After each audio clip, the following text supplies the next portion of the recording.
Uma das coisas que se discute muito é em relação à especificidade do estudo feito. Ouço com grande frequência, em várias áreas, que eu fiz um estudo muito específico, professora, de uma área específica, de um assunto que só interessa no Brasil. Então, esse trabalho precisa ser ou deve ser publicado no Brasil. Como é que você vê essa coisa da especificidade de um determinado assunto, se ele tem espaço para ser publicado, por exemplo, numa revista internacional? A questão da especificidade na ciência, ela tem que ser vista com muita cautela. Dependendo da sua concepção, você vai fazer uma ciência que, na verdade, vai ser mirada para a sua região, para o seu local. E muitos falam, não, mas um local é diferente do outro. Se eu pego o gado lá do Nordeste, ele é diferente do gado do Rio Grande do Sul. Existem especificidades de local, disso e daquilo. Existem mesmo as especificidades. Só que como o cientista trabalha com as especificidades? Né? Como ele deve trabalhar com isso? Eu vou dar um exemplo geral, né, que eu cito num dos meus livros, inclusive, e que é um exemplo que vai mostrar exatamente como trabalhar com a questão da especificidade. Imagina o seguinte, eu elaboro a seguinte hipótese. A água ferve a 100 graus Celsius. Essa é a minha hipótese.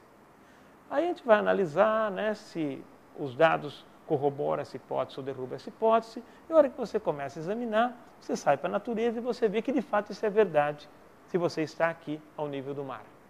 Porém, se você está muito acima do nível do mar, isso não é verdade. Então, sua hipótese foi negada. O que o cientista normalmente faz? Isso é comum a gente ver. O que eles fazem? Fala, deixa que eu dou um jeito, isso aqui eu resolvo.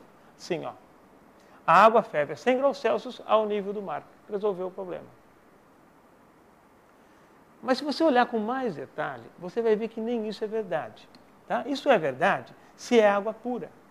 Mas, se for água com soluto, isso não é verdade. Aí vem novamente o nosso amigo cientista e nos diz, não, mas eu resolvo isso. Isso é fácil. Olha, a água pura ferve a 100 graus Celsius ao nível do mar. Você examina com mais cautela e percebe que nem isso é verdade. Se você olhar recipientes abertos, é verdade, mas recipientes fechados, isso não é verdade. Tá? Então, você fala, poxa, e agora? Aí vem o nosso amigo cientista novamente e fala, eu dou um jeito nisso, isso é fácil resolver. Ora, a água pura ferve a 100 graus Celsius em recipientes abertos ao nível do mar. Continuando com essa metodologia, onde nós vamos parar? Daqui a pouco nós vamos dizer, aquela aguinha que eu fervi ontem na minha casa ferveu a 100 graus Celsius. Esse não é o objetivo da ciência. O objetivo da ciência é encontrar as leis gerais que regem os fenômenos. Então, quando nós caminhamos para a especificidade, embora em função das negações elas sejam, de certa forma, necessárias, nós não estamos fazendo o trabalho certo do cientista.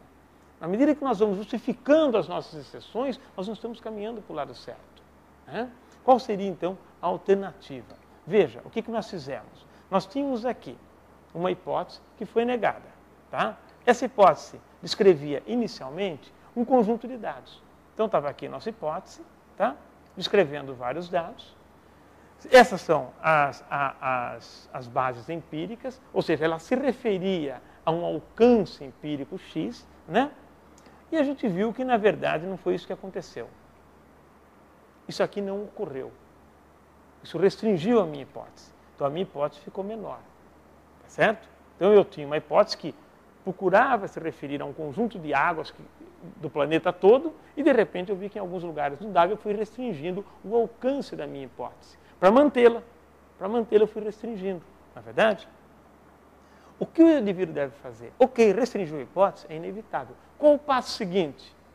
Busque agora uma hipótese mais geral que explique por que isso daqui ocorre e por que isso daqui não ocorreu. Então, a saída não é se contentar com a especificidade. Ah, se o gado do Nordeste é diferente do gado do Rio Grande do Sul, por quê? Se o gado dessa região é diferente da outra, por quê?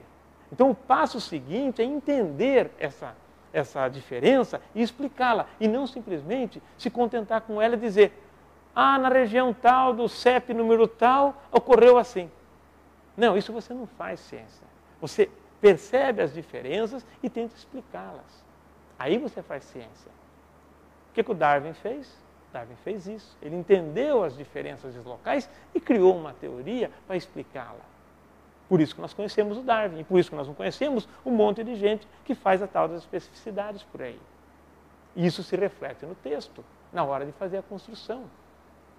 Certo? Então, a redação científica fica prejudicada, a construção do texto prejudicada, porque a ciência está equivocada. Nesse caso, você aumentou o alcance empírico, né, em relação à sua hipótese inicial.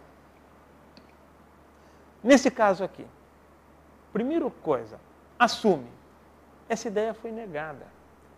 Não adianta colocar água pura, nível do mar, enfim, né, recipientes abertos, não adianta colocar isso. Ela foi negada. Se agora o cientista souber disso e ele criar uma explicação mais ampla, por exemplo, ele mostrar que a temperatura de fervura depende, em certa condição, né, da concentração do soluto e da pressão exercida sobre essa água, com determinados índices que vão ponderar isso, de uma relação direta ou inversa, seja qual for a equação. A hora que ele estabelece essa equação, ele vai dizer qual é a temperatura de fervura da água em qualquer lugar e com qualquer composição. Me diga qual é a composição, me diga qual é a pressão e eu vou dizer que temperatura ela ferve. Aqui houve avanço do conhecimento e não especificando que em tal lugar, em tal lugar, em tal lugar, a água ferve a 100 graus Celsius. Aqui não, aqui você determina exatamente a situação. Essa é a busca do cientista. Então, quando você faz ciência, você busca generalidades. Quando você especifica, você tenta agora publicar numa revista de nível internacional, ela não aceita, porque ela está querendo trabalhar com questões gerais. Então, você tem que mostrar o que é geral na sua pesquisa. Mas se você não tem uma concepção adequada do que é fazer ciência, você vai provavelmente escrever um texto equivocado e que vai ser negado, não por uma questão de inglês ou disso ou daquilo, mas simplesmente por uma questão de conceito de ciência.